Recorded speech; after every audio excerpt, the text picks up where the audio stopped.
I sat on my porch this morning watching the fog lift off the trees, and it hit me. I am 80 years old. In the quiet of this house, the silence isn't just empty space anymore, it's a library of echoes.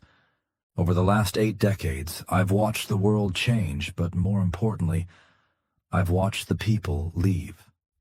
Parents, siblings, my oldest friends, and the person I thought would be holding my hand until the very last second. They are all gone now. When you reach this age, you become a ghost in a world that belongs to the young. You see them rushing, worrying about things that, from where I'm standing, look like grains of sand. They ask me, "What is it like?" Or they look at me with pity, as if being the last one standing is a tragedy. But there is a secret to being 80 that no one tells you until you get here. When everything and everyone is stripped away, what remains isn't just nothing.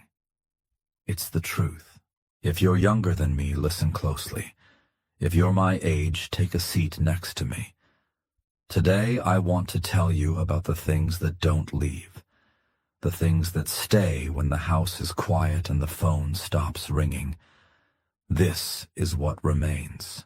The first thing I learned is that we never really own anything or anyone.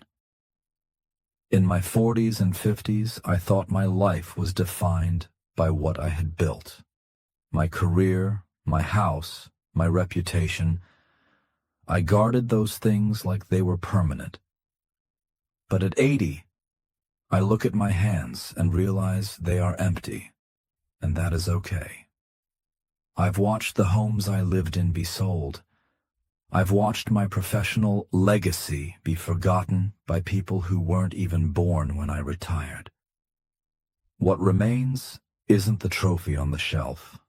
It's the character you forged while trying to win it.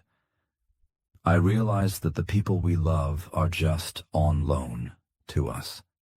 We don't own our spouses or our children. We are just stewards of their time for a little while. When you stop trying to keep people and start just experiencing them, the grief of their departure changes. It turns from a feeling of being robbed into a feeling of gratitude for the loan. What remains is the love you gave, because that is the only thing that doesn't rot or get sold at an estate sale. When you're young, you wait for the big moments. The wedding, the promotion, the grand vacation. You spend your life looking at the horizon. I realized that life isn't made of the mountain peaks. It's made of the walk between them.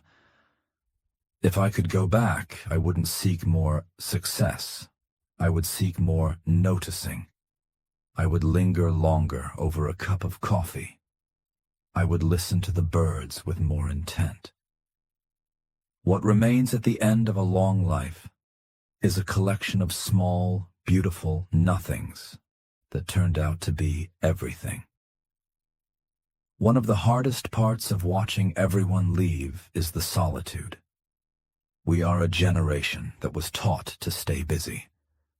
But when the kids moved out and the friends passed on, I was left with a stranger, myself. Most people spend their lives running away from themselves.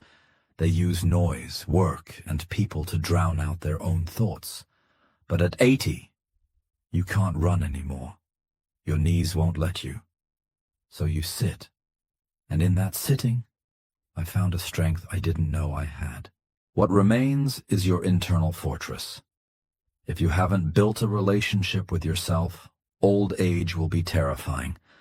But if you have, it becomes a sanctuary. I've learned that I am enough. I've learned to forgive the man I was at 25 and 50. What remains is a quiet peace with the person in the mirror. You realize that you were your own best friend all along, you just didn't know it.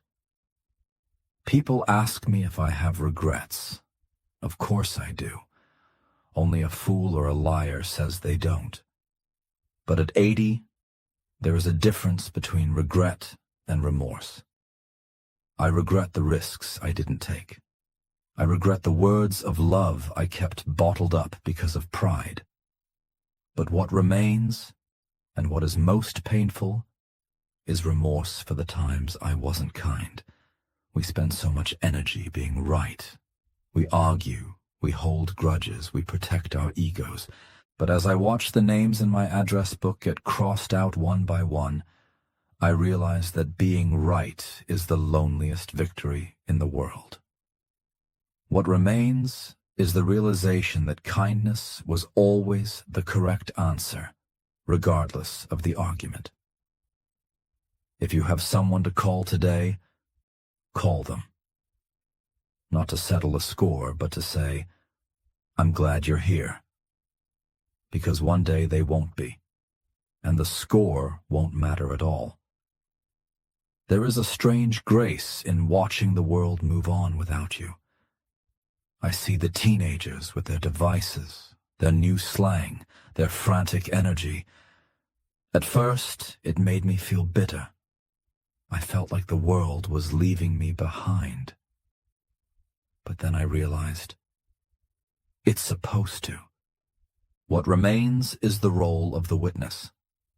I am here to see the cycle continue.